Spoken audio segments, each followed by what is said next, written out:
Bonjour à toutes, bonjour à tous, bienvenue sur la plateforme d'Écho d'en haut, cette plateforme que le Seigneur a suscitée pour nous aider en tout cas à bâtir de relations solides déjà avec moi-même et puis avec les autres.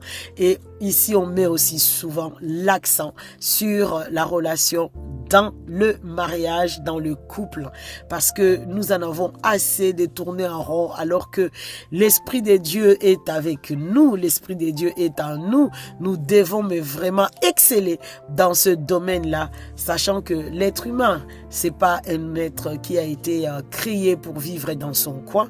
L'être humain a été créé pour être dans la relation. Alors, tant qu'à faire, il faut vraiment maximiser, apprendre comment il faut vivre avec les autres. Et bien évidemment, avant de bien vivre avec les autres, nous apprenons à bien vivre avec nous-mêmes. En tout cas, nous sommes ravis de vous retrouver sur ces nouvelles échos, sur les personnalités. Nous arrivons donc à la fin. Nous avons vu tout le long de ces 2 semaines les différences qu'il y a. C'est vraiment une intrigue. Pourquoi les conflits? D'où viennent les conflits? On ne se comprend pas. Et deux fois, en tout cas, cet aspect des personnalités, c'est une source de conflit lorsque on n'a pas en tout cas élucidé, lorsqu'on n'a pas compris au fait.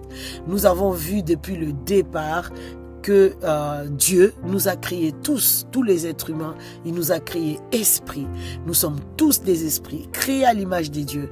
Et Dieu a donné à l'homme et à la femme, les créant le même jour, il leur a donné le mandat en tout cas, la vision, ce qu'il attendait de l'objectif, pourquoi il les avait créés. Il leur a donné ça le même jour. Dieu nous a créés identiques, mais par souci de maximiser le fonctionnement sur la terre, il a fait le choix de nous mettre dans 2 vases différents. Et ce qui a déjà créé le première étape de cet aspect des différences, différence entre l'homme et la femme, la forme que Dieu nous a donnée va générer automatiquement les différences de fonctionnement. Mais il n'est pas resté là sur la différence de forme. Il nous a aussi dotés d'une autre d'un autre niveau en tout cas des différences, c'est que nous sommes pas du tout pareils. Lorsque nous avons commencé ces propos autour de nos différences, on a vu la différence entre le caractère de quelqu'un et la personnalité de quelqu'un.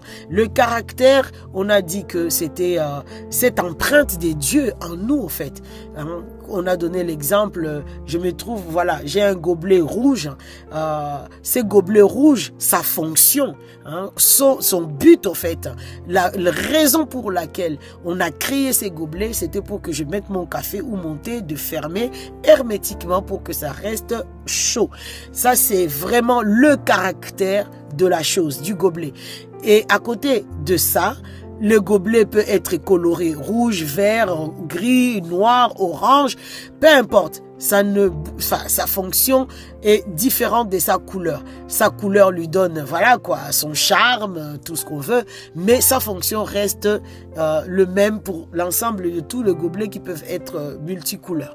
C'est exactement pareil pour nous humains. Dieu nous a créés à son image. C'est ça c'est notre essence en fait. Il nous a créés à son image, à sa ressemblance. Nous avons le caractère de Dieu. Nous avons la nature de Dieu. Mais à côté de ça, nous sommes colorés différemment. Il y a des gens qui ont l'aspect... si on donne les couleurs pour vraiment bien visualiser. C'est pas pour dire jaune ou rouge, c'est chinois, arabe, noir. Non, pas du tout. C'est pas du tout dans ces sens-là. C'est vraiment une coloration interne, une coloration invisible, une coloration spirituelle. Et d'ailleurs, vous verrez que chez les noirs, les chinois, vous trouverez exactement la même chose, ce type de coloration. Donc, voilà. Maintenant, la question, qu'on se pose aujourd'hui pour finir cette série, c'est de savoir, est-ce qu'il y a un type de personnalité idéale pour être le conjoint idéal ou une conjointe idéale? La réponse, effectivement, est non. Parce que si vous nous avez bien suivis, on a compris que on est déjà identiques, créés à l'image de Dieu. Et à côté de ça, les couleurs ne font que sortir de nous, si en tout cas on s'est bien mixé, sortir de nous en fait une beauté, une splendeur sans mesure. Le conjoint idéal, c'est le conjoint qui va compléter ta coloration en fait.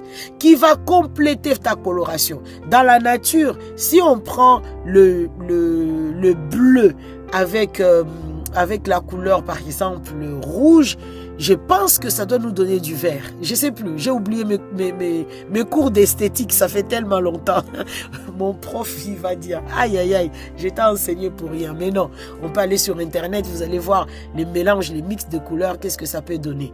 Donc, au fait, le conjoint idéal est le conjoint qui va bien mixer ta propre couleur pour donner quelque chose de très joli. Si on prend le jaune, on le mélange avec du bleu, je disais tout à l'heure, ou du rouge, je crois, ça peut nous donner du vert.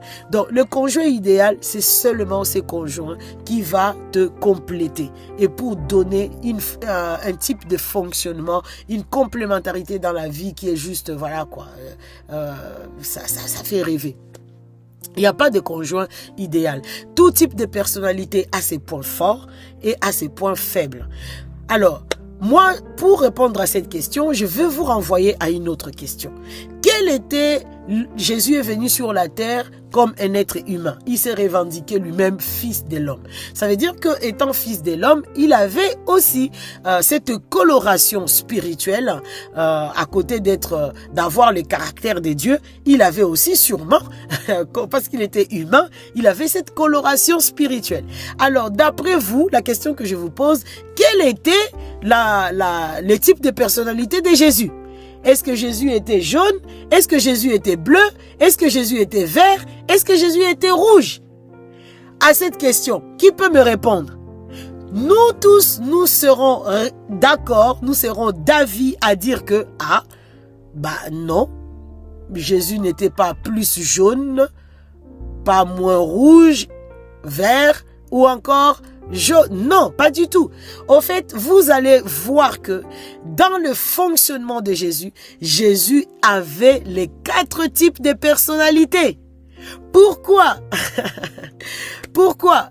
Parce que Jésus avait travaillé. Rappelez-vous que Jésus s'est pas lancé comme ça à servir Dieu dans le ministère vite fait, bien fait. Non, il a pris son temps pour aiguiser en tout cas bien sa personnalité, la mener à niveau de fonctionnement. Jésus avait bien évidemment ces 4 types de personnalités et il les a fait fonctionner à un niveau maximal du bon côté de chaque personnalité au fait.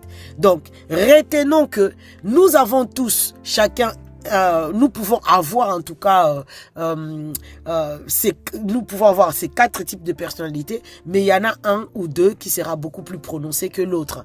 L'objectif ici, c'est que nous puissions amener, et dans chaque type de personnalité, il y a un côté qui est positif, il y a un côté qui est négatif. Donc, ici, le travail à faire, c'est que nous puissions tirer notre personnalité à lui faire manifester ses bons côtés et faire mourir les côtés un peu lourds, la légèreté, l'exagération, stresser les gens, la paresse, tout ça. C'est des côtés négatifs dans une personnalité ou dans un autre. Mais ici, en tout cas, l'objectif est de tirer notre personnalité à fonctionner avec son côté positif. Et Jésus a réussi. Jésus a réussi. Si on regarde la vie de Jésus, il a réussi à fonctionner sur la base des côtés positifs de chaque personnalité. Comment? Vous allez voir que lorsque Jésus était devant chaque situation, il adaptait sa personnalité. Il adaptait sa personnalité. Lorsqu'il devait être vif, courageux, montrer l'exemple, il l'était. Il était face aux pharisiens qui lui faisaient la guerre, qui voulaient lui empêcher de manifester sa destinée. Il s'est opposé ouvertement. Il n'a pas tourné en rond. Il a osé leur dire, ah, vous êtes des tombeaux blanchis. Vous voyez? Devant la misère de la foule, tout ça, Jésus a pleuré. Jésus, ému de compassion, il les a vus comme des brebis sans berger. Il a manifesté la compassion. Il a manifesté ses visages. Vous voyez, devant, devant le travail en tout cas, il a travaillé d'arrache-pied. En fait, Jésus a su maximiser, tirer les bénéfices de chaque trait de personnalité et il a adapté cela aux différentes situations. Et un petit clin d'œil, lorsque je médite en tout cas sur les différences de personnalité, je me dis, waouh, le Seigneur est vraiment trop fort, quoi. Lorsque vous allez dans le livre de la fin, le livre d'Apocalypse, qui veut dire révélation, on nous révèle Jésus ayant 4 visages. Le visage du lion, le visage de l'aigle, le visage de l'homme et le visage du taureau. Au fait, si vous analysez bien, vous allez voir que au fait, c'était ces différences, au fait, ça s'école bien à la différence de chaque personnalité, au fait. Le visage de l'homme, c'est ce type de personnalité qui aime, voilà. Le visage de l'aigle, waouh, c'est le rouge, hein, voilà. Le visage comment dire, de l'agneau, de la personne, ça colle vraiment, en tout cas, aux différents types de personnalités. Nous aussi, comme notre maître, comme notre modèle, comme notre exemple, Jésus-Christ, nous devons tendre, au fait, à développer ces quatre types de personnalités de leur côté positif, parce que l'Esprit de Dieu en nous vient faire ce travail-là. Au point, si vous réussissez, vous arriverez à un point, on n'arrivera plus à vous qualifier pour dire « Ah, toi, t'es plutôt jaune, hein, t'es plutôt rouge. » Non. Les gens seront complètement perdus parce qu'ils verront que devant les différentes situations de la vie, vous arrivez à adapter votre personnalité. S'il faut être rouge, je suis rouge. S'il faut être jaune, je suis jaune. S'il faut être vert, je suis vert. S'il faut être bleu, je suis bleu. Et c'est ça le défi pour chacun de nous. Partant de là, toute personnalité est bonne à marier. Toute personnalité est bonne à fonder un bon couple qui fonctionne en harmonie. Et bien évidemment, pourvu que on choisisse soi-même la coloration qui va convenir à compléter ce que je suis, ma coloration à moi. Hein? On ne se met pas non plus en difficulté, hein? Et puis on ne s'appauvrit pas non plus. Hein? À prendre, si je suis la couleur rouge, je ne vais pas aller me mettre avec une rouge ou avec un rouge. Ça sera pauvre, en fait. Rouge, ça donne rouge. Hein? Prenez une coloration différente de la vôtre et bien évidemment qui vous complète. Attention, qui vous complète. Qui ne vous complète pas dans la paresse, qui vous complète dans la mesure où ça vous pousse à travailler votre personnalité pour aller plus loin. En tout cas, merci encore d'avoir été nôtre pour cette série sur les personnalités. Nous avons été vraiment ravis de partager avec vous ces moments. Nous croyons, notre prière est que, en connaissant ces choses, nous savons que nous avons survolé. Hein, nous ne sommes pas rentrés en profondeur, bien évidemment. En 10 minutes, on ne peut pas tout dire. Donc, nous croyons que vraiment ce que vous avez appris, l'ébauche de ce que vous avez appris, vous allez quand même commencer à travailler pour avoir des résultats. Et puis le Saint-Esprit est l'enseignant suprême. Hein, il va vous orienter, vous guider pour vous apprendre comment bien maximiser la personnalité que Dieu nous a donnée. En tout cas, au nom de toute l'équipe d'Écho d'en haut, nous vous souhaitons une très agréable journée et nous vous disons à très très bientôt pour notre prochain écho. Au revoir.